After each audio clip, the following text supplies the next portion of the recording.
So now we move to the next program, and that would be the alumni-led masterclasses, where alumni of the BeChangeMaker competition, the BeChangeMaker program, would be sharing their story and also encouraging other entrepreneurs out there, encouraging you on how exactly to grow your ventures, the right mindsets to have to be successful, and also sharing a bit of their failures and how they were able to overcome challenges. So we'll be starting with Team Doorcas Africa, which is very fortunately also represented by me. So I'll be sharing my screen now.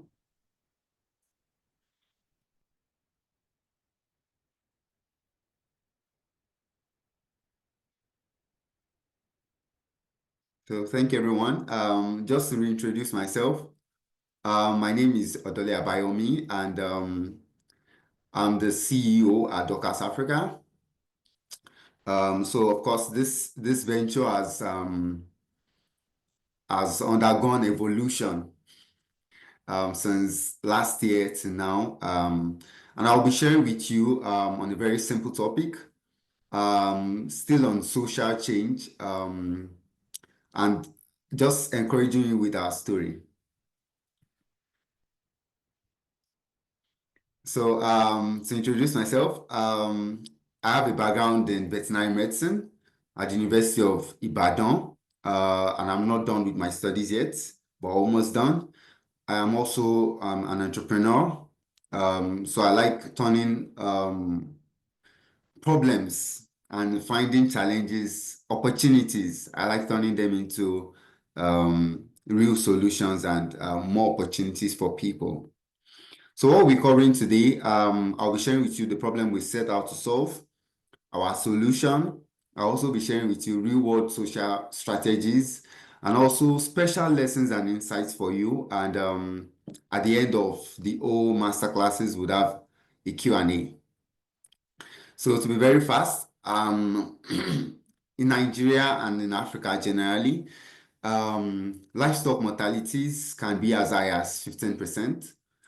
And just to give a context, this means out of every batch of about 7 animals, this means one is at least going to die.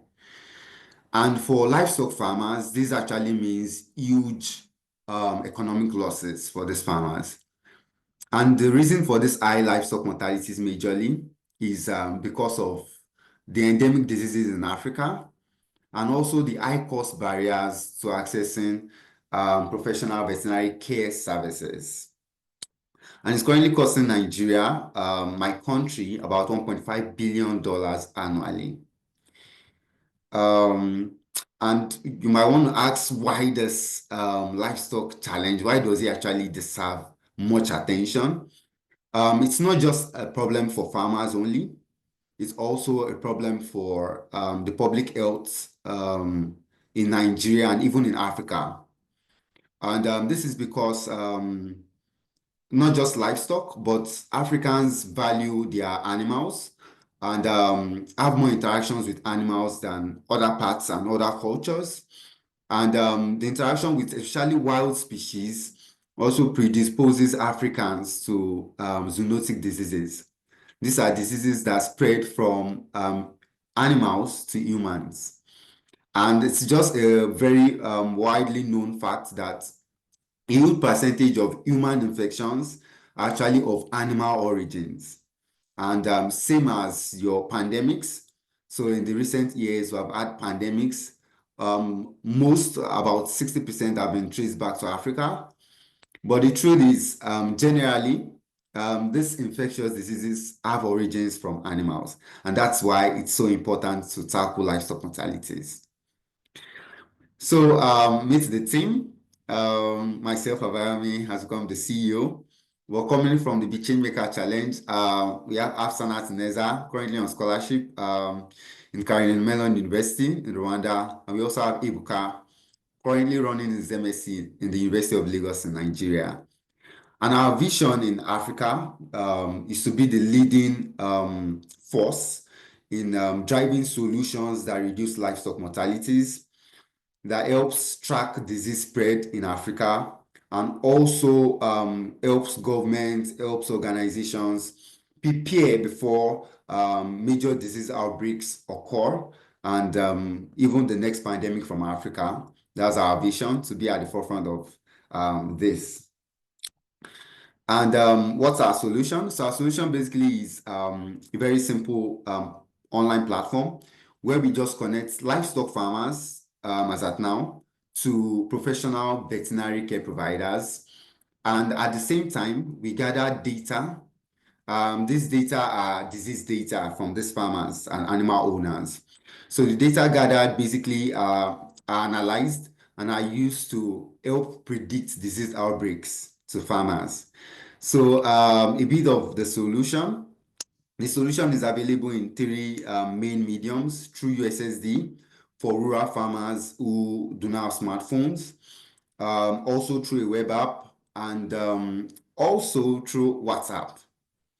So we made it through WhatsApp because it's just also very widely used in Africa, especially in Nigeria, social media tools like WhatsApp. So we had to come in and come in a very friendly tool to help farmers in. So basically, this is what the solution does. We send reminders to farmers to report diseases, to report issues on their farms, and to also ask questions on the platform. So basically, it's like a free veterinary care consultation where you are given access to a vet, and you can ask anything to the vet and get advice, insights from the vet. Also, you get to report a disease. So on your farm, if you notice any symptoms of any sort, whether you know whether it's even infectious, whether it's deadly or not, you only need to just report them. And we gather data from different farmers through disease reporting and analyze this data to be able to notice spikes in certain kind of reports and draw inferences to be able to alert communities of a potential disease outbreaks. And very soon, we're currently working on this technology. We want to be at the forefront of predicting diseases, making diagnosis. So because of the fact that diseases are endemic, through some certain parameters and let's say pictures for farmers, for instance, we can actually narrow down diagnosis to about 4 or 3 diagnoses based on just a simple picture by a farmer from a location to help them narrow down diagnosis, and also for the veterinary care providers. So what's different about our approach? We commit a lot to education and making awareness of this problem to livestock farmers and even the Nigerian public health sector. So we have to train farmers. We train farmers a lot and also run workshops to share the importance of them reporting diseases, not only for us to help them on their farms to reduce their economic losses, but also to help us be able to help the public safety in terms of public health and infectious diseases spread. And we also engage local partnerships. So this is currently in view. We have been able to reach some government officials trying to set up a partnerships. This is still in progress, but it's our approach. And also all our decisions are data driven. We make decisions based on the data we have actually collected and gathered. I'm checking my time so that I don't overshoot. I have 5 minutes more. And also, we are community first. So coming from the BeChangeMaker Challenge, they gave us a very good start. We had this free opportunity to build our MVP through the BeChangeMaker competition. So we were given free hosting. So we were able to use a no-code, low-code platform to build our first MVP. And over time, we started gathering feedback till we built ours as an independent solution. And what have we achieved? Over the last 1 year, we have been able to reach farmers. And when When I mean reach farmers, we actually go on farm visits, actually going to knock on doors to say, hey, we're from Doorcas Africa and we're here to help you. So over time, we have been able to visit over 100, going to 120 farms, individual farms now, reaching farmers and helping provide free consultations to these farmers, and taking that fear of, it's too costly to get a professional vet service. And I've also been able to reduce the mortalities experienced by these farmers on their farms. And let me just quickly share the challenges. Of course, it sounds so interesting, but in Nigeria, there is this resistance to tech. So people feel like, no, no, no, no, no. I don't think I would want to share what is going on my farm to somebody I don't even know, and I can trust what they will tell me. And then you have to actually educate people. So to overcome this, basically, we organize workshops. So these farmers have like general training sessions, and we go to these training sessions to also introduce Doorcas Africa, how we could help them, how it works, and encourage them to use the platform. And also trust issues in rural communities. So you tell them that this school, they're like, what if you tell the government that, okay, maybe I reported this disease from my farm, and then you tell the government to say this farm is a red spot, so the government comes to our farm to come and close our farm or something, and we tell them we anonymize the data gathered on our platform. So basically, we can't tell, we know the area where you are reporting from, but we do not know your exact address, and we do not know your exact name to be able to share your information with the government so that they can come and arrest you or something. And also infrastructure limitations. Yes, definitely. The disease surveillance actually has to be more advanced, but we are just doing a kind of superficial disease surveillance for now, currently. But then in the future, this will actually involve genomic testing, where we actually have to involve validating the diseases from farms, and validating the disease reports. And this comes with infrastructure challenges in Nigeria currently. And also funding. So in Nigeria, starting out was so uneasy for Doorcas Africa to get our foot running. But then it has been a story of resilience. Right now, we have been able to raise over 8,000 euros, and more funding still in view. I'm currently in Europe, also just working on Doorcas Africa. We got into an accelerator. We have another accelerator inviting me, and Doorcas Africa is traveling all around the world. But then it's a story of resilience um, rather than just the fantasy.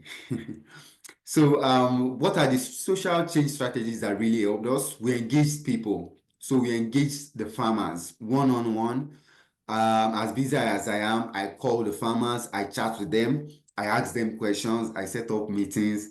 I'm not in Nigeria currently, but my team is in Nigeria, and then we go to knock on doors to actually sit with these farmers and have a one-on-one discussions. And also we use partnerships a lot. So I'm always on the run for partnerships. I send emails every day for just requesting for collaboration, whether research, whether government.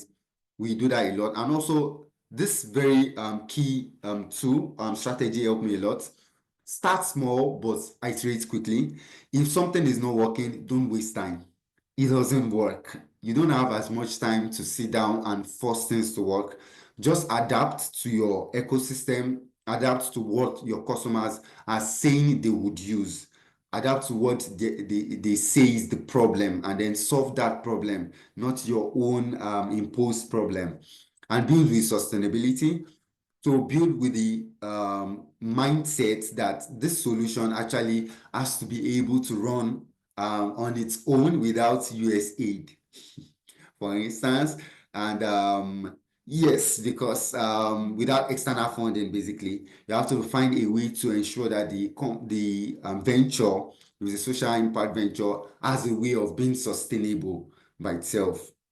So what can you take away from all I've said? I'm currently overshooting. Use what you have. start from where you are, and also marry technology with empathy. You have the skills, you have the best technology, but then empathize with your customers. If you are in a rural setting, build a solution that works for rural people. Don't build a solution for people at Silicon Valley, and don't wait to be perfect. It won't be perfect. The idea never will be perfect. So start now. And yeah, that's all from me. So sorry I was short. Uh, so now we'll be moving to the next alumni. I really hope you enjoyed the session. And let me invite Sekofia, the next team to the stage. So Sekofia, if you're in the room, please welcome on stage. There.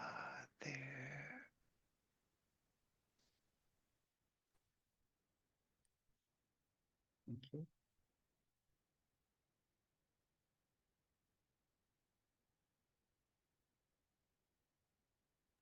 Sorry, give me a minute.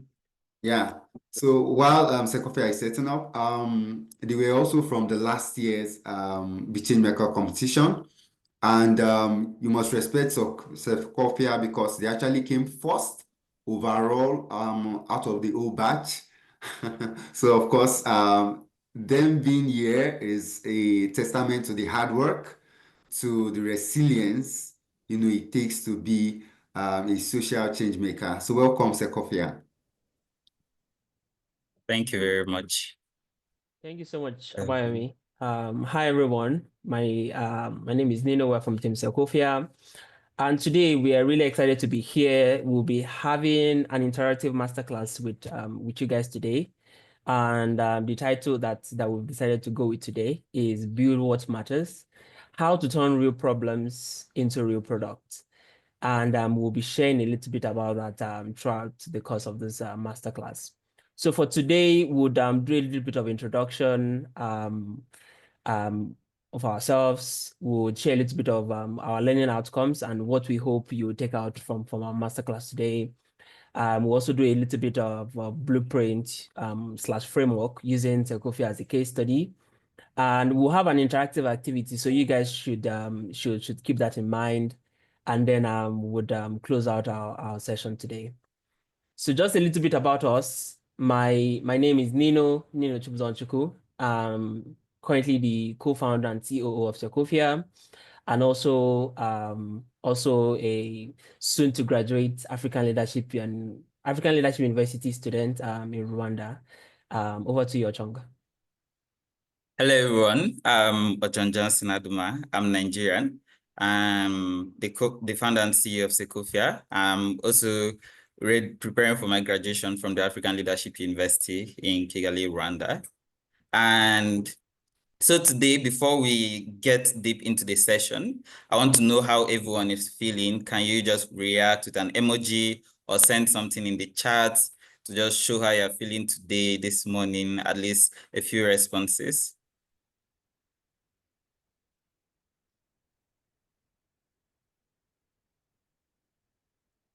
Awesome.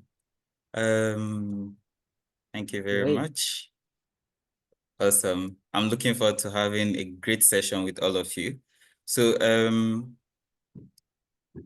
for today's masterclass, like Nino had already hinted on, we'll be taking you through Sekofia's journey from identifying a real-world problem in your community and then being able to brainstorm solutions to those problems or that problem that you've identified in your community, and then pushing forward a solution, even if it's something little or something small. And we're going to have an interactive activity, so please pay keen attention. So let's get started. All right, so this is the framework that we're going to be sharing a little bit about, and thank you so much for for all the reactions in the chat. So our framework today, it's a 4-step canvas, as I like to call it. We'll share a little bit about how to kind of conceptualize a problem, how to brainstorm solutions around it, to run a little bit of test and understand if the solution you've identified is really the right way to solve the problem you've also identified, and then how to kind of go from there and scale up and start impacting communities. So yeah, so this for the canvas of regarding the problem, I would say this is kind of the strategy that we employed, and we'll be sharing some of them with you today. I think the first is when you kind of see a problem in your community or a challenge. I think the first part you could really tap into is your personal experience. Kind of if you've experienced it, what you could learn from it, and kind of taking a little bit of notes and lessons from that. Do a little bit of industrial research, learn as much as you can from information you can find online in regards to that space that you're passionate about or that you're looking to build something in. Also do some user research, speak to people, around you in your community, in other communities, understand if they're facing this problem, if it's very particular to you, or how widespread the problem is. And then if you have people in your network who you could speak to, mentors, entrepreneurship experts that can kind of guide you if share some insight into that problem and really help you on that journey. So I'd say these are 4 steps that you could really take in framing your problem. Thank you for that, Nino. And in being able to streamline that problem you want to solve, like we've said, highlighting your personal experience, we're not going to take you through our personal experiences because it's something we've experienced in Nigeria, we've experienced in Rwanda, we've experienced in Kenya. So it's a lot of stories to dive into. But if you want the BeChangeMaker live page from 2024, you'll be able to get more insight into that. But then to be able to, should I say, get started on solving the problem, we had to focus on a community for a start, and we decided to go with Nigeria since that's the country we're from, and that's a, should I say, a very serious issue in our community.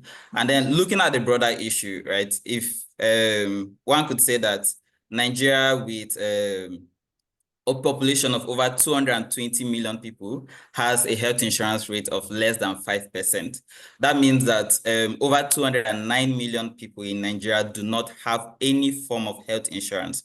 So for context, the total population of South Africa, Uganda, Namibia, Kenya, and Ghana put together is just about 204 million people. That's the number of people that do not have any form of health insurance in Nigeria.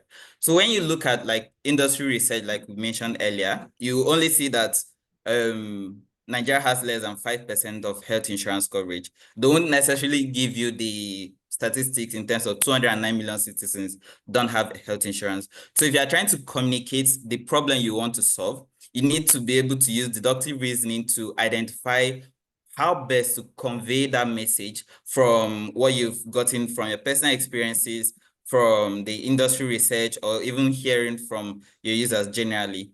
And then while this is a broader issue, we also knew that we could not solve it all. We can't just wake up and provide health insurance for 209 million people. So we wanted to focus on what we could solve with the little resources we have. And that's how we narrowed the problem that Sekofia aims to solve, right? So in Nigeria, from my research, it could take up to 12 hours to get health insurance approval for just one hospital visit, with more than 50% of our respondents even claiming up to 24 hours in some instances, right? And this is one of the issues that contribute to why, based on PwC's research, 25%, health insurance providers spend 25% of expenses on operational costs compared to 1.1% in developed countries, right? So this was presenting then a business opportunity for us to come in. If we're able to solve this for them and reduce costs for them, we can make money while impacting people in our community by reducing the wait times for health insurance approval as well.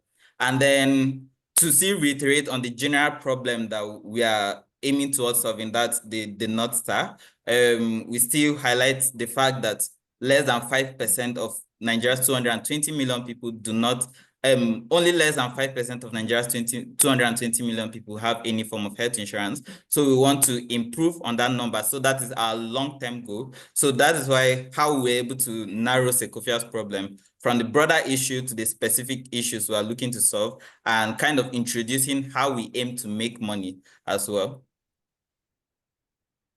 Thank you.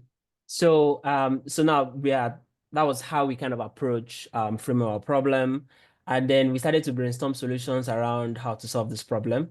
And interestingly, our first idea that we had was to build a borderless health insurance system where an insurance holder registered in Rwanda, like we did, can use their insurance efficiently in Nigeria.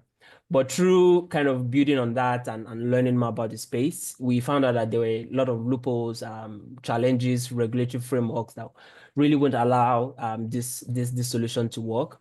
And that's why reiteration is very important when you're trying to build or solve a problem. Try and learn as much as possible as you can in that space through user and industry research, and really connect with people who could help you kind of break down what you're trying to do and kind of get feedback from them.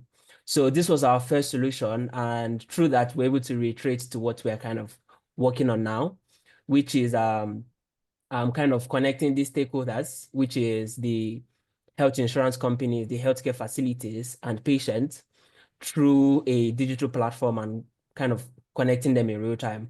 So from our first solution, we kind of narrow down into this that we're currently building, and that shows how when you identify a challenge, the first solution that you have is probably not what you end up doing.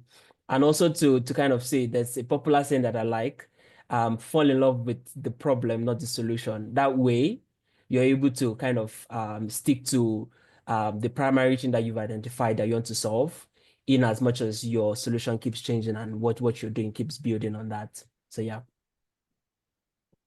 Okay.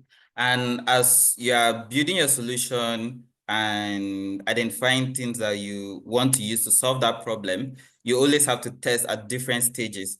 Testing does not necessarily mean you have to finish building the product or getting whatever you're doing ready before you get it to the user. From brainstorming, even while you are doing your wireframe, you can ask someone, right?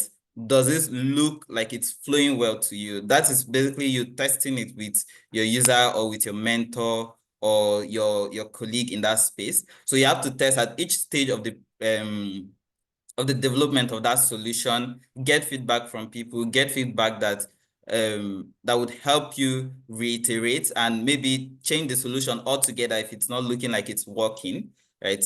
So it's better to fail early than to fail late when you've spent a lot of resources building a particular solution. So test. Is it yes? Is it no? And keep going forward with your solution.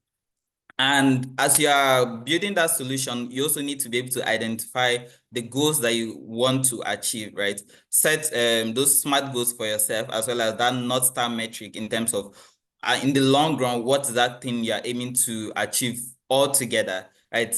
In our case, the short-term goals we aim to achieve are like digitizing the health insurance records, right?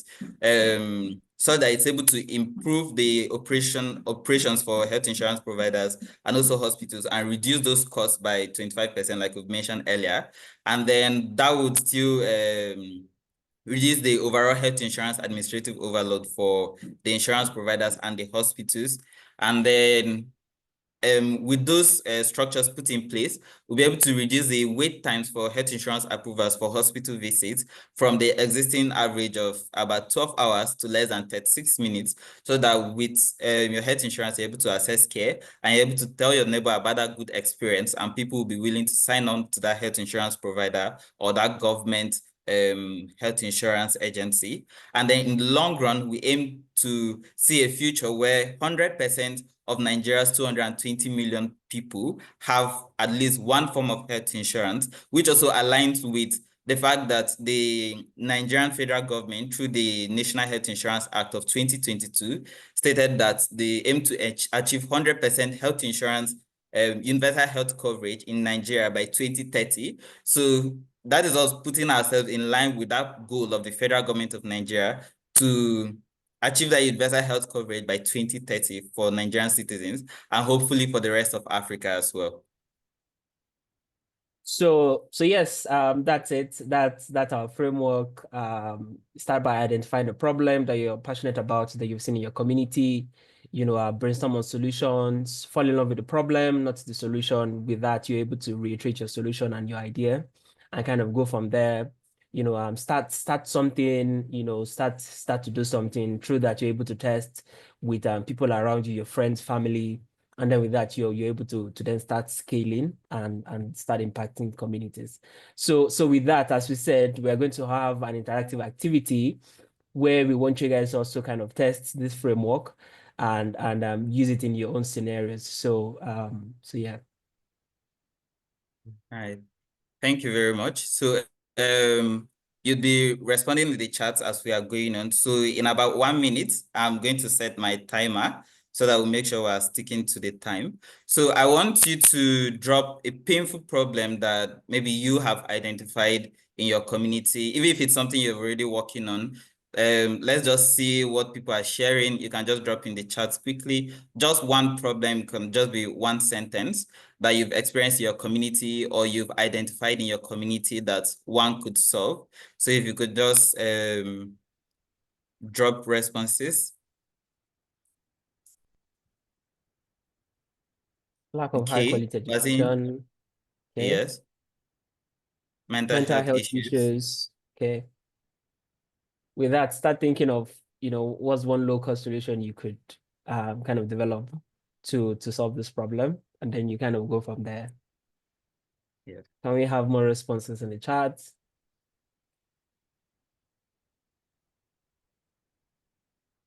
Okay. If you're not the one that dropped the issue, you can maybe propose a solution that can be used to solve that problem in the community.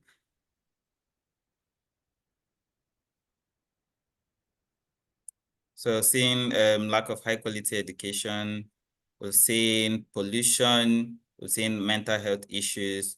Just anyone can respond. Just drop any solution you think to any of these problems.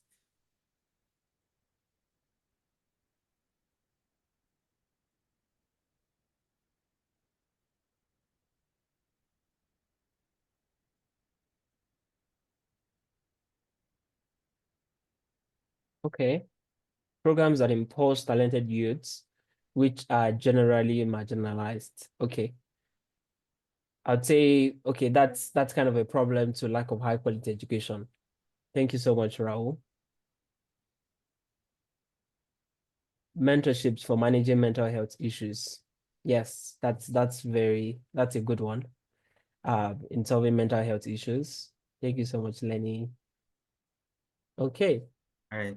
Thank you very much for that. Okay, upcycling, recycling, repurposing, and reusing waste. That's also a very good one. So as we keep brainstorming solutions to these problems in our community, I want you to leave this session knowing that as you work out every day, you may experience one issue or another, even if it's not very personal to you, you may see someone that is experiencing that issue. So I want you to think of solutions to that problem, and no problem is too big to be solved, right? We at Sekofia, we are tackling something very huge, right? But we're just plugging one of the holes at the moment. And as we go on, we aim to keep reiterating and solving that issue to see that long-term goal of universal health coverage for every citizen in Nigeria. So I want all of us to walk away with this session knowing that as we experience these problems, we are crafting solutions to these problems. We'll keep testing these solutions with our friends, our mentors, and even the users themselves.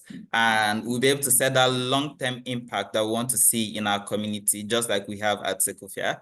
And as you go on with that, you'll be able to gain support from people around you as well. And that is where BeChangeMaker came in with the partners of the program to support us on a journey from the identifying the problem to prototyping down to developing the solution and even impacting the community.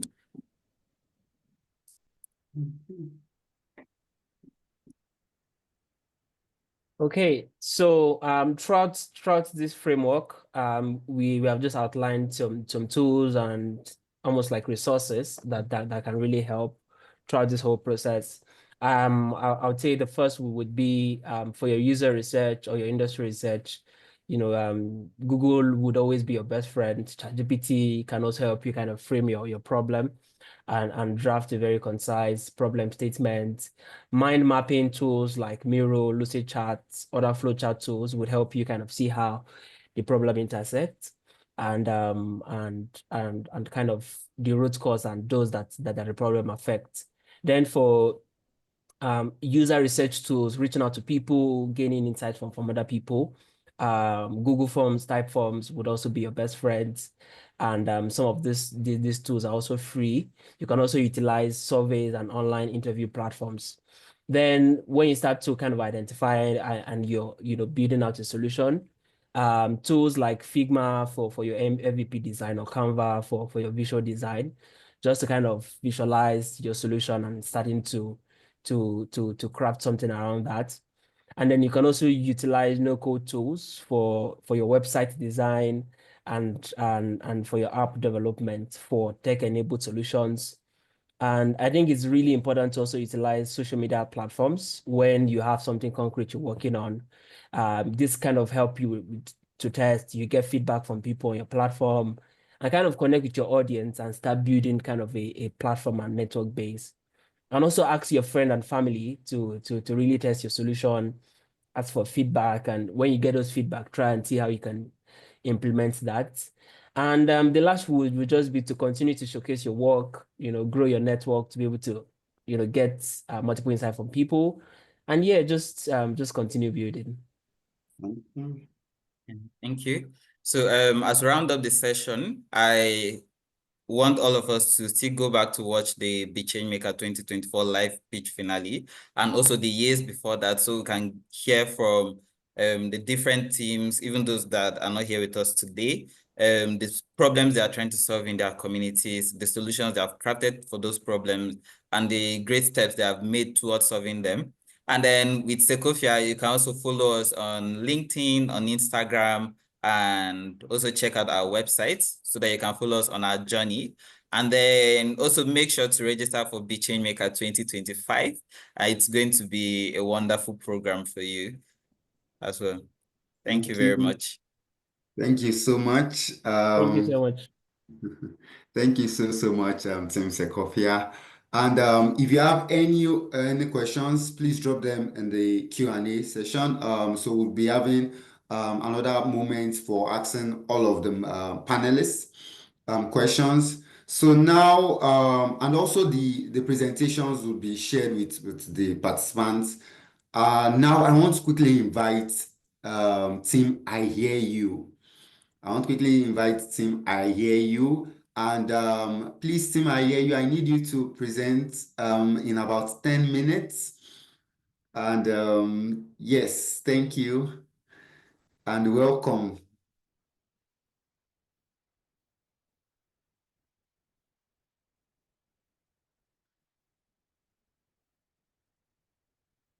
Yes.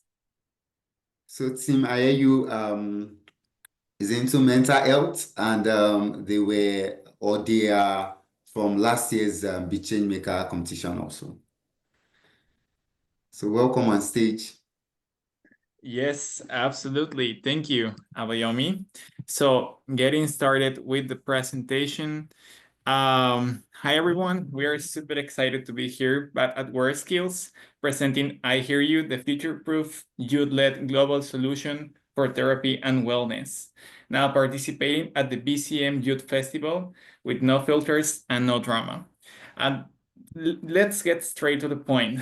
This is not your typical presentation. We're not here with bullet points or perfect answers.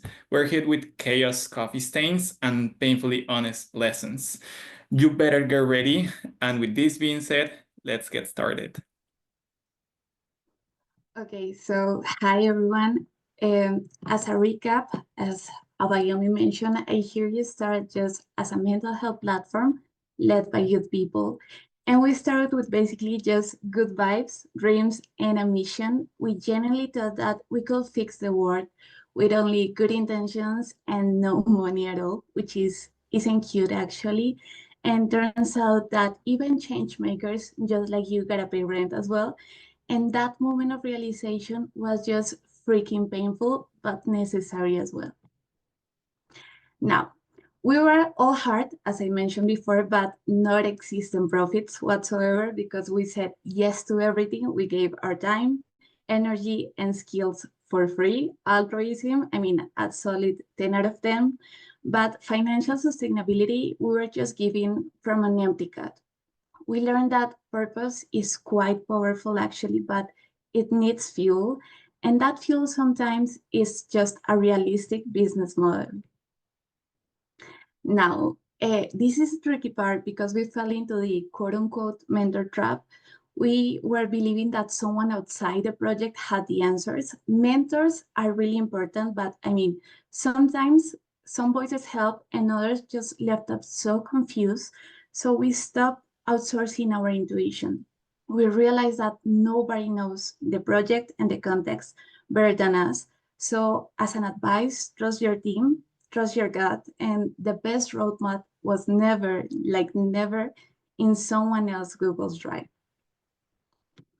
So now let's talk about the emotional chaos because we had it all, like seriously. Family and health problems, check. Mental health dips, double check. Total burnout, like every day. I mean, you bet we had it all. Life just kept happening to us while we were out there trying to fix everything else and in the competition. But we understood that resilience isn't just a cute Pinterest board.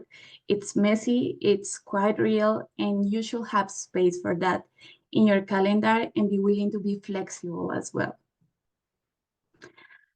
Now this, our pitch, it was a little bit of a disaster. I mean, it was a beautiful disaster whatsoever, but I guess we were just so stressed out that we procrastinated until the very last minute. There was adrenaline, chaos, and at the end, like a miracle somehow, because we won third place in the competition in the BCM 2023. But we learned that deadlines only feel diabolical and evil if you treat them like enemies. So now what we do as a team is that we start earlier, we try to panic less, and we just trust the process.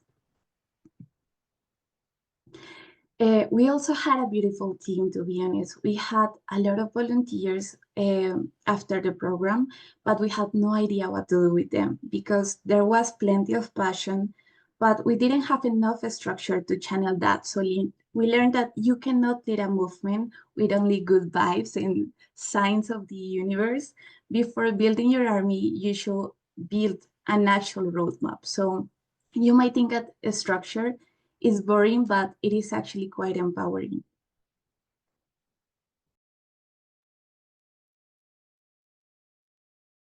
Yes, and obviously, I hear you. We able to happen. We need to fill out paperwork. In what sense? Because to be able to sell a product in a very legal way, you need to have to fill out paperwork. But in our case, we wanted to sell mental health services at firsthand, like therapy, in a very accessible price. But we didn't realize in their journey, in the coming years, we're gonna be having a lot of obstacles in that way. And from that on, and the next slide.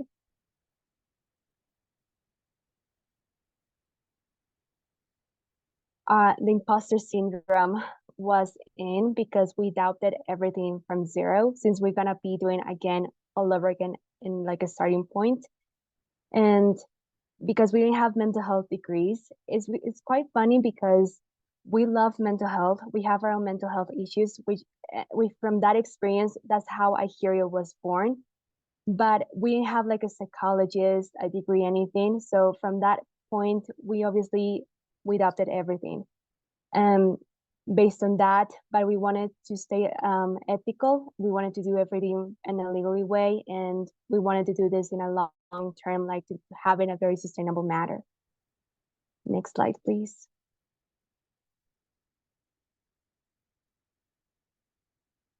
Obviously, in the journey from that on, we had a lot of miscommunication, a lot of tension, a lot of passive aggressive texts, and a lot of breakdowns.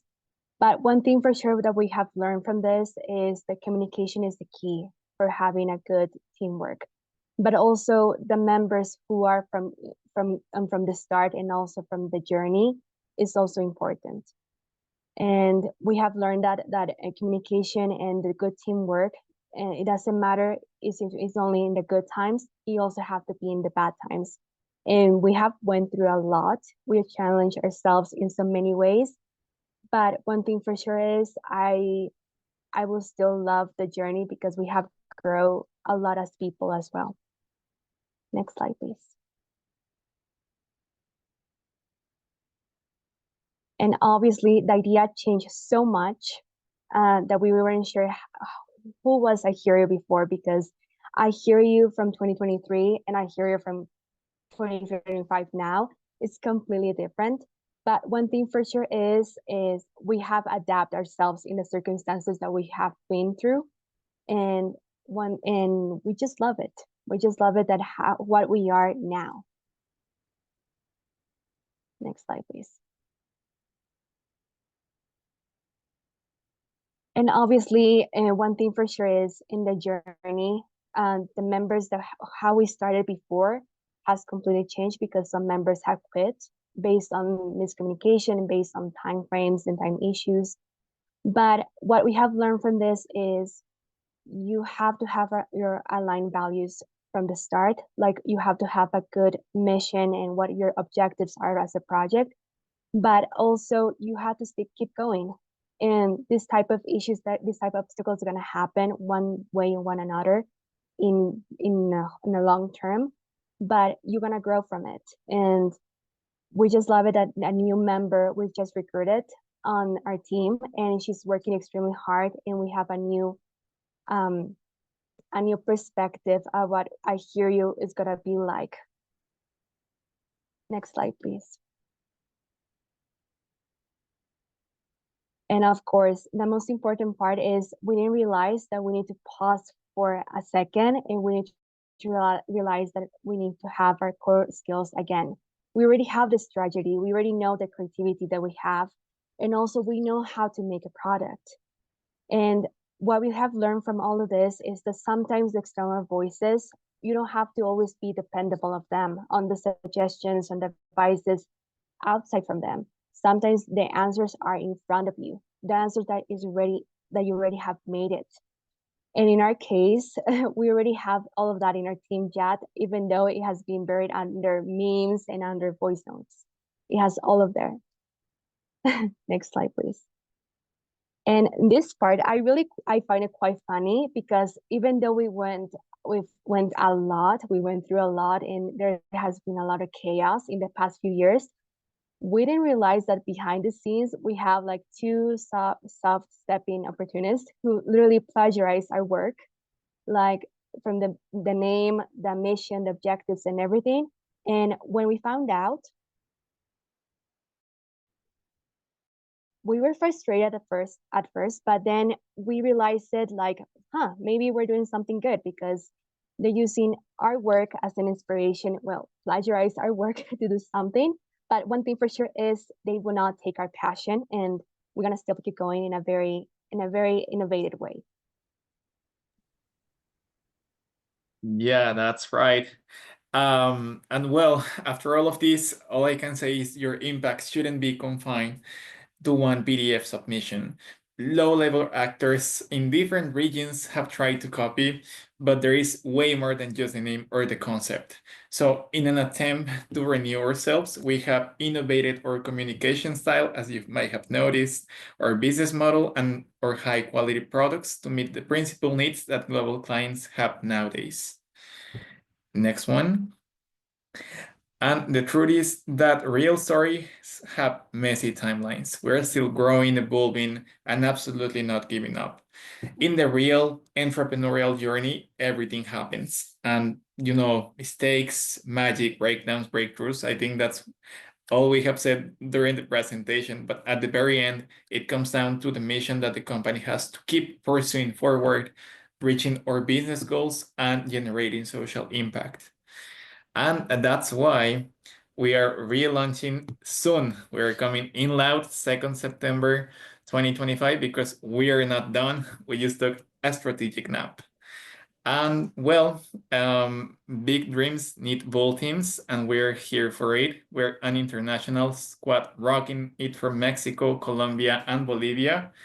Distance, not a problem when you are building the future together. So if you like what you see, hit us up on Instagram or LinkedIn, and let's make some cool things together. And last but not least, we would like to thank UNESCO, BeChangeMaker, WorldSkills, HP, and all the organizing team for this opportunity. And we're not perfect, but we are bloody persistent. Thank you so much. Thank you. Thank you so much. I hear you. And I really loved the presentation. So super amazing. And yeah, the slides, quite unique. Thank you. So now we'll be moving to the alumni progress updates. And I want to specially invite Oliver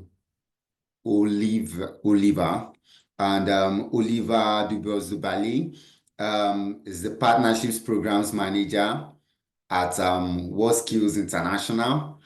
Yeah, and Oliver actually moderated all of our sessions at the BeChangeMaker Challenge, and it was super amazing learning from him. So yes, welcome on stage, Oliver. Oliver will be the moderator now. Thank you, Abayomi, and thank you for your wonderful moderation today. It was very insightful, and I think it was great to have a former team member take the reins on the moderation, especially because you were so involved. Without further ado, I think we should get started on the alumni progress update. So we've got 3 progress updates from 3 different teams that you've heard from already. So we've got Doorcas, Medvax Health, and I Hear You. And this will be followed by a quick session with all 3 teams plus Team Taiping Blue, following this update just to get some more insights out of them and to see how BeChangeMaker, the program, has affected them and helped them. So maybe we'll start with the first team.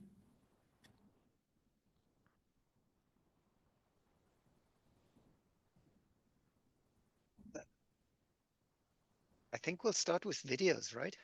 Yes, it's just videos. Yes, video updates, and then we'll bring the teams in to speak. All right, let's hope that it works now. Hi everyone, my name is Abayomi, and I'm the CEO at Doorcas Africa. We're part of the last year's BeChangeMaker Challenge in 2024, and we're top 15. In Nigeria and Africa, livestock mortalities, especially in poultry livestock farming, can be as high as 15%. And this means out of every 7 animals owned by a livestock farmer, at least 1 would die. And this means huge economic losses for these farmers. And that's why we had to create a solution such as Doorcas. So Doorcas Africa provides a vet as a service solution and a disease reporting tool for farmers to report diseases and help us conduct a disease surveillance system to help them predict disease outbreaks before they occur and help them prevent their mortalities. We also connect farmers to veterinary care providers through our platform. And since last year till now, I've been able to grow very significantly. I've secured funding, multiple funding for our venture. I personally, as the CEO, has gotten the privilege and opportunity to travel across Europe on fully sponsored trips all the way from Nigeria, from Africa. And I'm currently still in Europe. We'll return back to Nigeria soon. But it has been a very amazing journey, a journey filled with fulfillment. And our ask basically is if you are one of those very young, skilled, talented people who have skills relating to research, tech, AI, and you see where you can come in the vision of Doorcas Africa, shoot an email. And if you're also a philanthropic investor, impact investor, or equity investor, feel free to reach out and join us in this journey of revolutionizing livestock farming in Nigeria and Africa. Thank you. Good day, everyone. My name is Pharmacist Chema Uzoma, the CEO and founder of Medvax Health. In 2023, we emerged the first runner-up of the BeChangeMaker Global Social Entrepreneurship Competition after emerging top 30 teams out of 590 teams globally. After the competition, we came back home to work on our solution. And after working on our solution for a while, we realized that the problem we were solving was too complex, and so we pivoted. We leveraged on the existing digital infrastructure which we had built to now solve a different health problem, which is maternal mortality, which is prevalent in Nigeria. So currently, Medvax Health has built Nigeria's first women-centric e-pharmacy, the Med Tracker for Her mobile app, a mobile app that leverages artificial intelligence and low-cost mobile technology to improve access to sexual and reproductive health products, information and services, especially for women in underserved communities. Since launch, we've had over 100 active users. We've been able to strike partnership with reputable international organizations such as the United Nations Population Funds, the Bill and Melinda Gates Foundation, and the Edo State government, amongst others. We are on a mission to combat maternal mortality.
What if seeking mental health support felt as natural as grabbing a coffee with a friend? At Hero Global, we turn that vision to reality, creating a world where struggles become strength and mental well-being is part of everyday life.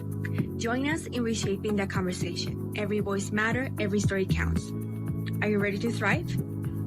When we started, we realized that having a vision wasn't enough. We needed to make it happen. We faced communication struggles, some team members left the team, and in Colombia, legal barriers in documentation made it impossible to offer therapy without a physical space. But instead of giving up, we adapted. We redefined our mission and evolved. Today, I Hear You Global is more than just a platform, it's a movement. We are creating mental health content and products that are honest, real, and filtered.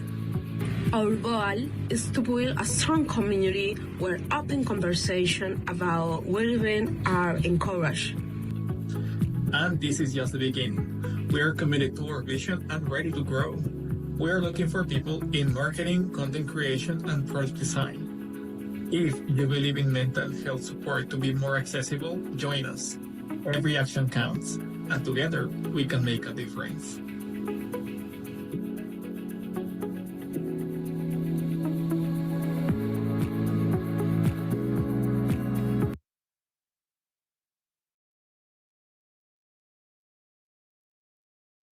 Great, and thank you for those updates from the teams. Now I'd like to invite the teams into the panel so that we can discuss some questions about BeChangeMaker and some questions about the progress that they've made.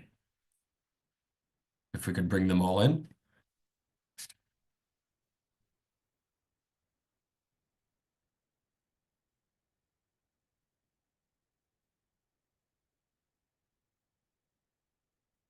Great. Hi, team. I see just team, I hear you. Can we bring them all in at once? Is that possible? Or will that be too many to Here. spotlight? Okay. Well, great. I see team, I hear you. So I think I'll pose the first question to you. And then I'll also want the teams, all the other teams on the call to also answer these questions. Because obviously I'm so involved in the BeChangeMaker program and running the program, and I know you all very well. I wanted to maybe get some insights about how the BeChangeMaker program helped and affected your teams. The first question, I guess, is how did BeChangeMaker help accelerate the idea and the program? And what kind of outcomes came from BeChangeMaker itself? Maybe I'll pass that to I hear you first. Yep, Raul. Yeah, thank you, Oliver. I think that first and foremost, it was the most hardworking period that we have actually had during the whole life cycle of the project. And I think that helped pretty much in like setting the foundation to what we after kept innovating and evolving as a project. And I think that we also got like many tools in terms of, design thinking, finance, even some like digital platforms that we didn't know before we joined the competition. And I think that that also adds a lot of value, and that also provides some, extra tools into our toolkit for future experiences. That would be my answer. Great. Thank you. And yes, I know it is quite an intensive program, but I think that's done on purpose to accelerate it quickly and then to give you the tools to, I guess, move it forward. And I know that some teams, like we heard, like Medvax, might go through some changes in their ideas after the program, but I think the program is there for that as well.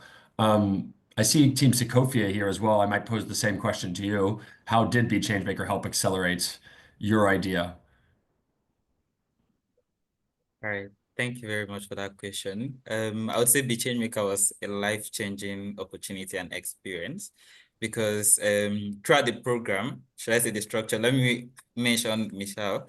He was very helpful. The BINIA, the task, the fact that there were timelines to it, and we knew that if we needed to get to the top, we had to meet up with these tasks. So it helped us build on our solution, improve on our social media presence. We also launched our website. And then down to the final presentation, I don't know if I'm saying everything. I think I'll want Dino to say some, but let me just say this. Down to the final presentation, after we won the competition, it opened a lot of doors. There were some representatives from Nigeria in that program, and us winning at the time when Nigeria was joining WorldSkills as a member country was also significant for us. And post-program, I think one of the networks we got from the final live pitch was the Forum of Vice Chancellors, the Committee of Vice Chancellors for Nigeria. So got someone from there that was also, should I say, had like very high standing in my state, Benue State, the community were targeting Sekofia particularly. So it's been a great opportunity. BeChangeMaker really pushed us and gave us more opportunities beyond just the program. That's great to hear. And we will speak about, I think, some of the post-program stuff soon. But maybe I'll hear from Abayomi as well. I know you've been moderating, but you were also a team. So I think the same question can apply to you. Yeah, for me and for my team, it was really more like something we really needed. So we were very happy that there was this platform, BeChangeMaker had a partnership with Eloise. So the truth was that we actually did not have any money at all before the program. So even for hosting was a big thing for us. So one key thing that happened was we were able to launch an MVP. So even though it was not our own domain, but it had Doorcas and then Eloise, but then it was something to still work with. Then it allowed us to get into this other program by University of Cape Town. And with that MVP was actually how we got our 5.5K first grants funding, even though we did not win from BeChangeMaker. So it was really a answered prayer for us that we got the free MVP from BeChangeMaker. Yeah. That's great to hear. I think there's a few more teams we can bring in. Is Team Medvax Health able to come in, or Taiping Blue as well? Hi everyone. I'm so sorry. I had no idea I'll be speaking today, so I'm kind of like noise. There's noise. So okay. So for Medvax Health, we did get a lot of support from BeChangeMaker, and part of the support we got was refining our communication, like our pitch scripts. As top 5 teams, one of the supports we got on the technical end was helping us refine our pitch deck, which was very pivotal in, helping us post-program, because after the program, we applied for other incubator programs as well that gave us, more funding. And since then, we're able to raise, times 10 of what we got from the BeChangeMaker. And we also got, the traction, because during the competition, we spread the word for people to vote for us. And that got us a lot of followers on our page. We got, a lot of, awareness about our brand, globally and, everywhere. So BeChangeMaker was very powerful in, one, helping us to communicate our value proposition, two, helping us to brand ourselves properly, and positioning us in a way that our brand became a global brand. And it allowed us to apply for other global incubator programs. So yeah. Thank That's you. great to hear as well, because I think what we focus on a lot, and I know all you teams know this, is the pitching and the pitch practicing. And I know that it can seem like a lot in the program because it's back to back to back, but I think it's nice to hear that that's the boot been camp helpful. the boot camp was amazing. Yeah, and so that's something that we're developing even more, is the on-site boot camp. Obviously, that had to take a bit of a break during the COVID period, but I think the live boot camp also helps the teams speak with each other and learn from each other and grow closer to each other while also competing in a way. But it's a great, from what we see, it's a great team building exercise, and also great fun. It also exposes everyone to the world skills world, which sometimes is kind of separate from the BeChangeMaker world. Does Team Taiping Blue have anything to add? I know you're not spotlighted here because the camera's off, but if you can hear us.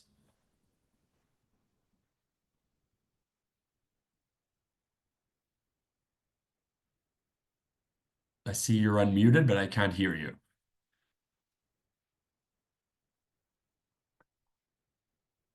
If not, that's okay. We can move on to maybe a next question that I'll pose to the group, and hopefully it'll bring some conversation. As you know, this festival is kind of the first event that we've organized, obviously mainly organized by UNESCO-UNEVOC, and we're very thankful for that. And it's been quite a great festival in my eyes, and hopefully in everyone's eyes. But it's the first event in the launch of our alumni network. And so I would like to know directly from the teams what necessarily you might be looking for from the alumni network. What are things that you think would be helpful? What are things that you think could be the most useful to come out of an alumni network? Because what we want is it to be a self-sustaining network where the teams work with each other, share experiences with each other, share events, and ultimately it won't survive without the teams. And so I think it's important to maybe hear from you what you're looking for and what would be the most beneficial, and what we can do as World Skills, but also as project partners with HP, UNESCO, and a variety of other partners like UNIS Environment Hub. What can we do to most help you?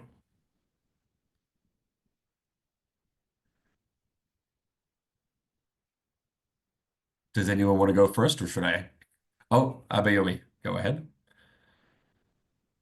Okay, so for me, the biggest value I would love is networking. So and networking is beyond just getting to know people more. It's about if you have an opportunity that you know would be best fit for somebody from this community you recommend. And also, if you are in a position to provide a nomination, a recommendation, we would also like that. And also from World Skills, we all are social change makers, And we have organizations or we have companies that by partnering with big organizations like World Skills or even HP Foundation, for instance, would open more doors for us in terms of credibility. So I think one very big value would also be like recommending us to actually this external big organizations for partnerships where they actually have initiatives they are going to launch in future, and they say, okay, we're going to launch this in conjunction with Doorcas Africa because he's a alumni, we trust him. So that would be a very big value. Yes, absolutely. And we do have quite a large network. And I think even Team Sekofia touched on that with who they met after the final pitch locally as well. And I will come back to this, but I see Bianca's got her hand up, so I'd like to hear from you as well. Yes, thank you. I really want to add what Abayomi was saying. BeChangeMaker is such a valuable program because, I mean, you're entering in these 3 intensive months where you're going to be competing with everyone. But one thing that really I love about this is about meeting new people, because we're connecting with people around the planet. And one thing I have loved a lot is to connect more with those people. Like, even though we're going to be working separately with our own teamwork, I would love like to connect and to know more about the stories about how this idea was brought up and why it is the reason, or like where you're from, how is your culture is about, like connecting with people, because in the end we're working in this in three months in really intensive way, and sometimes we don't know each other at all, and I would love that to connect more with more people. So yeah, like I would love to know more about Abayomi or about other team members around here. So yeah, I would love that to see more in the future. Thank you. Yes, and I guess that's also one of the guiding ideas for the Alumni Network, is to have that community aspect, because we do recognize that during the 3 months, you're very focused on your own projects. Obviously, the boot camp is a bit different, but not all teams get to the boot camp. And even at the boot camp, it's 3 days of also very intensive work. And so I think, and also not everyone from the team is able to go to the boot camp. So I think it's one of those situations that I think we really want to build on. We really want you guys to interact with each other because there are such similarities with so many teams. Year after year, we've got very similar or recurring themes and recurring SDGs that are addressed, and many of the countries are the same. So I think there is a way there for us to connect people regionally, even locally. And so I think that's one of the things that we really want the network to succeed in, is for teams to be able to exchange with each other and share experiences, because in the end, everyone's kind of working towards the same goal, and there doesn't need to be one winner or 2 winners. It's kind of already winning with all these different ideas, and so it's about helping other teams be able to achieve their goals. And so if the teams can help each other, I think that's a great idea. And so that's definitely one of our guiding principles. Sarah? Yes, I think I have, 2 things to say here. The first one, which I think it is already inside, the regional programs, we will love to have like a gathering within the LATAM region, because although we are I Hear You Global, we mainly speak Spanish. We would like to just get our program abroad, but initially we would love to connect with more Latin American countries. That would be just brilliant for us to connect and start creating like this youth hub here in the region. And also, I think it would be quite valuable if we could do sort of like an alliances between the teams, because I know sometimes we are just like heading to different paths. Some are mental health, other ones are agriculture, but it could be like really insightful if we could connect in somehow the projects to do like a super project from all of us. That would be like incredible. Yeah, that's a great idea as well. That was one of the feedback, because we sent out a big survey to all teams from the beginning of BeChangeMaker, and one of the outcomes from that was the desire to have some type of regional hubs where teams can exchange for their own regional contexts.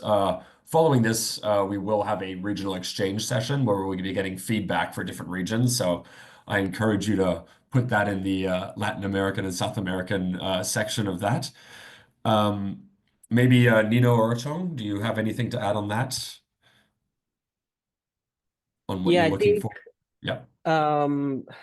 I think they've talked a bit on some of our hopes, but for me, and I think this also builds on to what Bianca said, is that connection. And in regards to, because as entrepreneurs, like for us, we've had a lot of challenges along the way, like since when we started, and I think it's going to be really good if we're able to connect with what other entrepreneurs are also going through, and really how they're able to kind of go through those hurdles and those challenges that they face.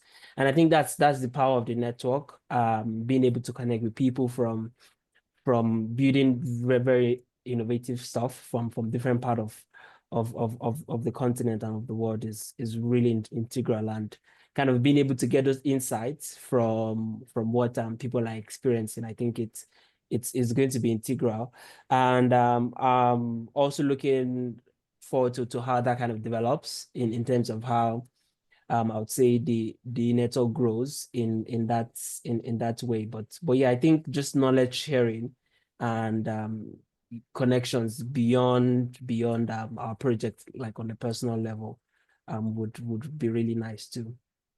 Yeah. Yeah, no, I agree. And I think that all falls into why we're creating this network. Because we feel like we really want to capitalize on the fact that we've got all these great teams and great ideas, but we don't want to lose them. We want them to keep growing because we know that you keep growing, and we know that your ideas, even though they might change over time or your focuses might change, there's still that hunger for social entrepreneurship and to resolve these social issues. Medvax, did you have anything to add? I know that you weren't prepared to speak and no one warned you, but if you've got anything to add.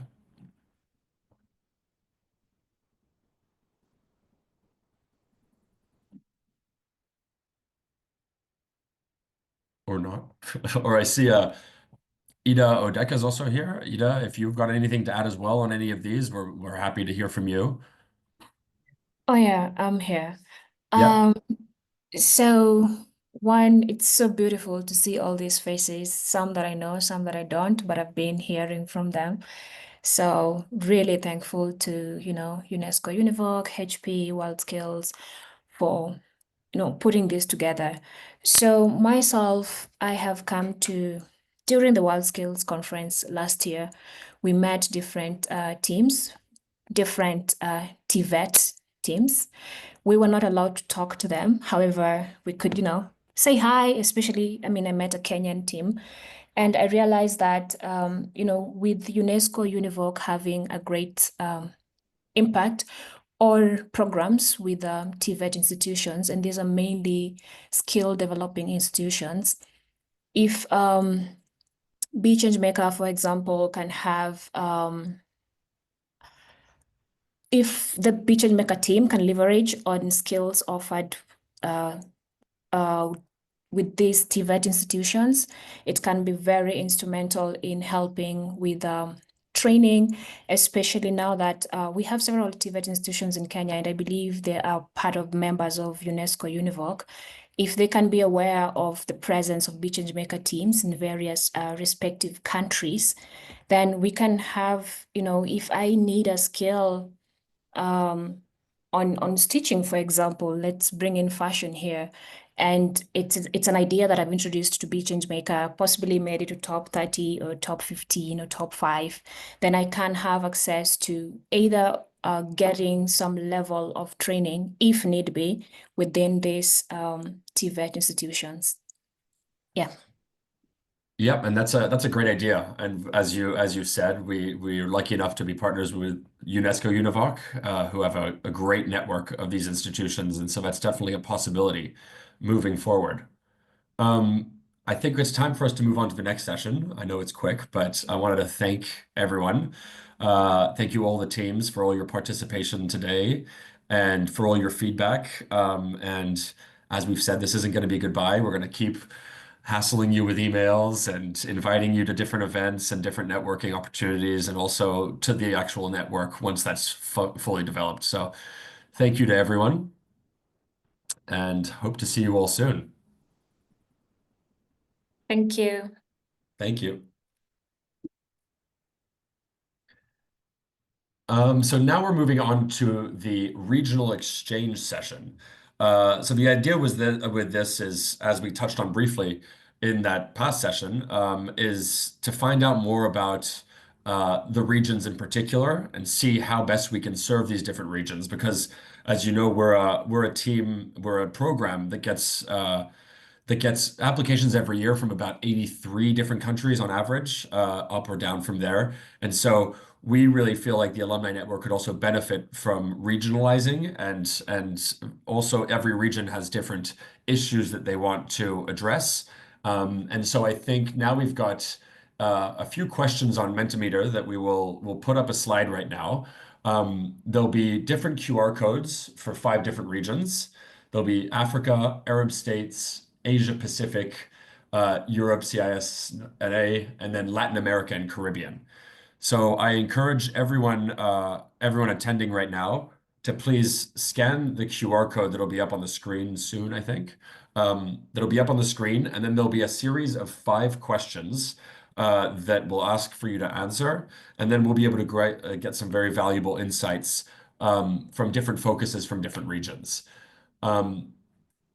If we could put that slide up, if possible.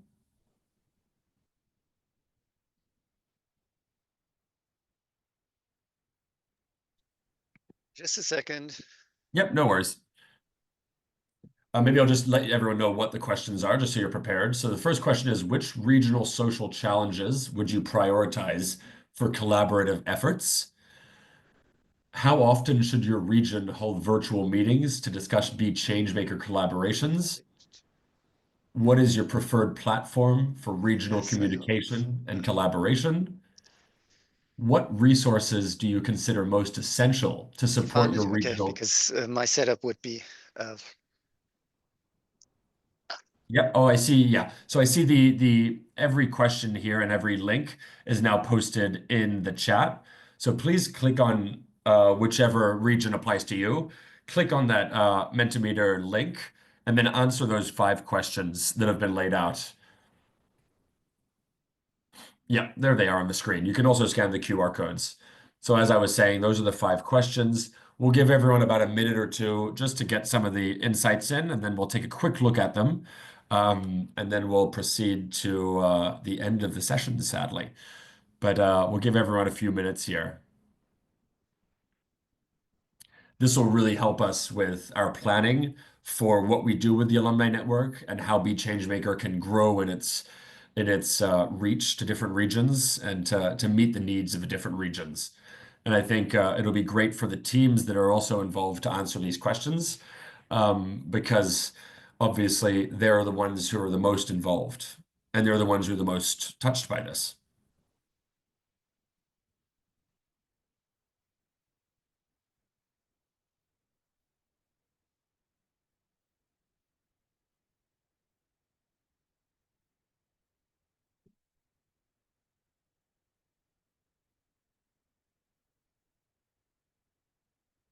I'm hoping everyone's in there answering the questions. I'm assuming so.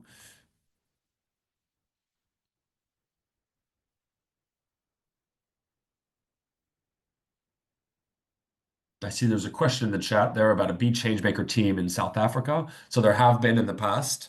As I said, every year we get around 700 applications from 80-something different countries, and then they get cut down in a very, very hard to cut these teams down to the top 30 just to be participating in the program. And then it's even harder to bring them down to the top 15 and then the top 5. But yes, there have been. Okay, so I'm seeing there's some answers coming in. That's great. We're taking them into account. This will really help us moving forward. So we're going to take all this information and we're going to use it towards our planning. And so I still really recommend that you please answer these links while they're still up there. Keep taking a look at them, keep giving us your insights, and this will really help us moving forward with our alumni network and then our larger goals for BeChangeMaker. But I will start moving into the closing of the sessions. first of all, I just wanted to thank everyone for attending these 1.5 days of Alumni Youth Festival. I really want to send a special thank you out to UNESCO-UNEVOC for their fantastic planning.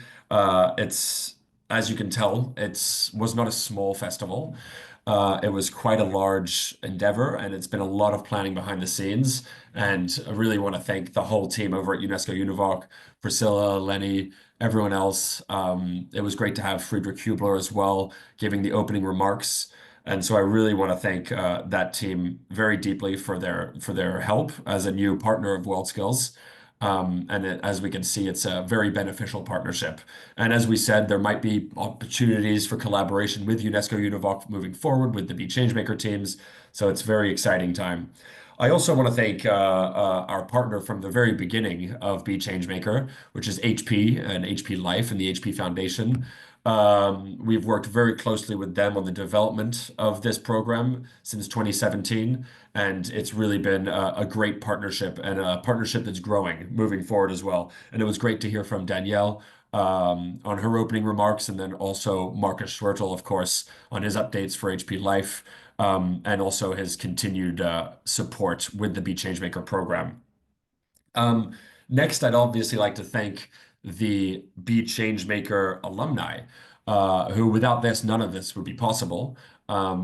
We obviously are a program that works for our alumni and our teams. And so having the teams participate in this program and help run this festival is one of the most important things for us as well. Eventually, we'd love it to be fully run by the alumni. That's a goal, but it's something that's very important to us because it is an alumni event.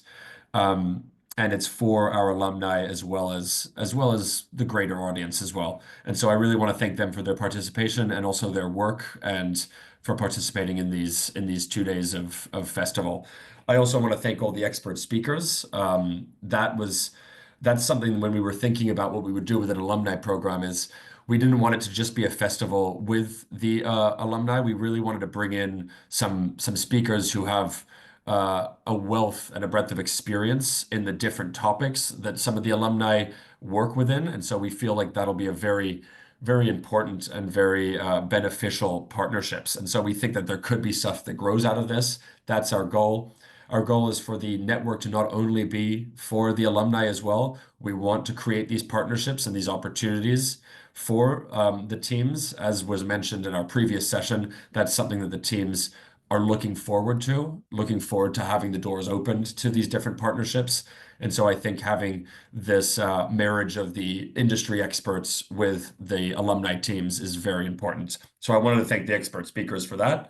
We even had speakers from our partners like Julie Chrysler from the Eunice Environment Hub, which I think was very, very beneficial as well, because we want to include our growing partnership in this as well.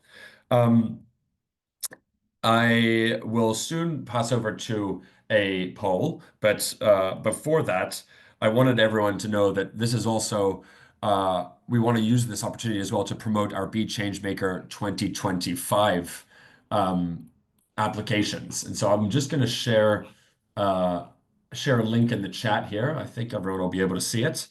I will send it to everyone. So this is the link to apply for BeChangeMaker 2025. It's open until the 31st of May. This will be our 9th year running the program. So I encourage you, if anyone in here, if anyone in here has a team that has an idea, or this has inspired you to come up with an idea, I encourage you heavily to go and apply.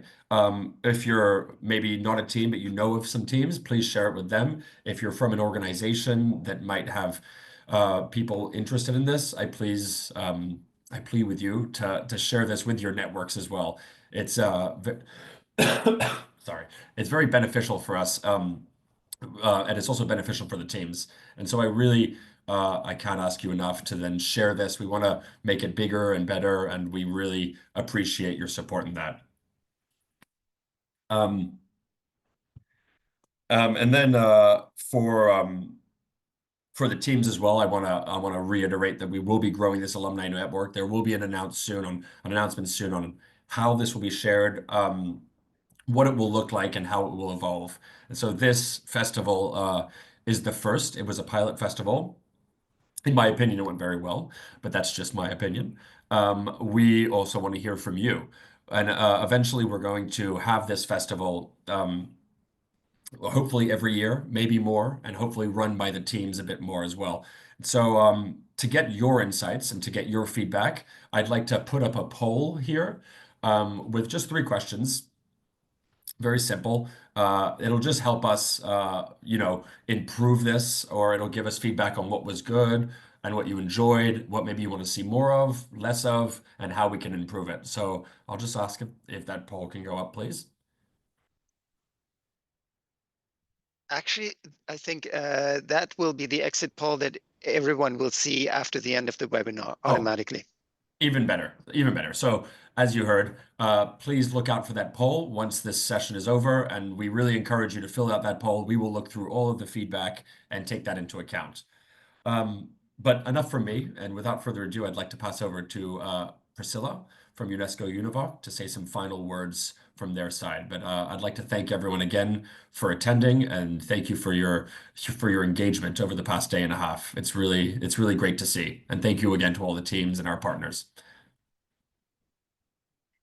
Thank you so much, Oliver, and thank you so much, the participants who are still here with us. I think it's been a lovely, engaging 2 days, so to speak, from yesterday and today, and we've really gathered a lot of insights and a lot to actually reflect and to take home.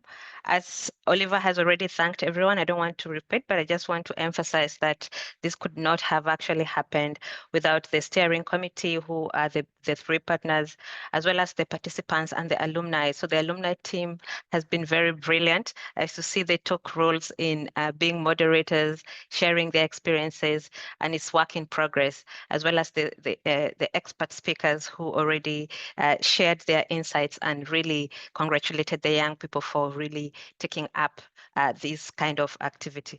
So we don't have a lot to say today, but I just wanted to bring to your attention some of the activities that we can look forward to in the coming days.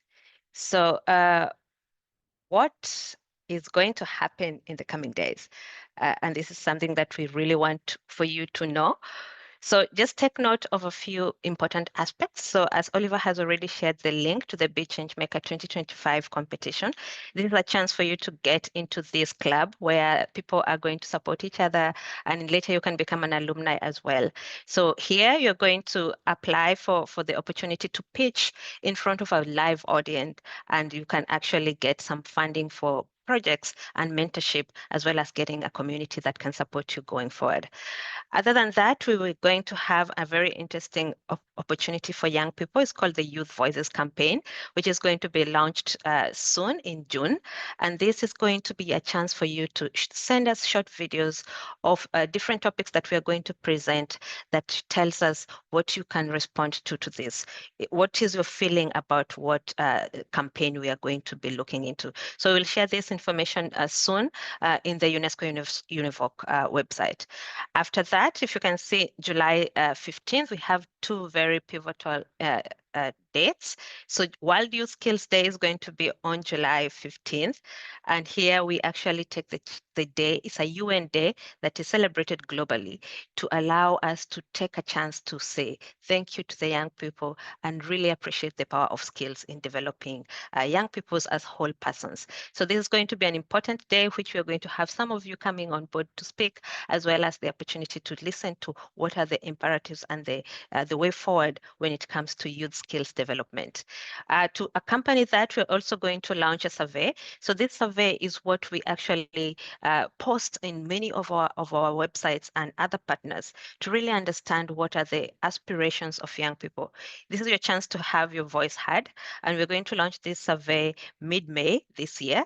So this survey is going to capture different aspects of young people when it comes to skill, when it comes to life, and when it comes to work. What is happening? What do you want us to do as the community community of leaders as the UN community. What do you want us to do and to work on? And this is your chance to speak. And we always allow youth agency to take prevalence as well as representation. So be sure to check that out in our web pages as well. And of course, we have the Skills in Photo competition, which will be launched on the day of the World Youth Skills Day. So here we actually see how good are you at taking action pictures. So these action pictures allow you to go into places where you as a person works. Are you doing anything TVET related? Are you doing any action activity that you can take a good picture and send it to us for a chance to win money prizes, as well as your pictures are going to be used in many of the UNESCO publications globally.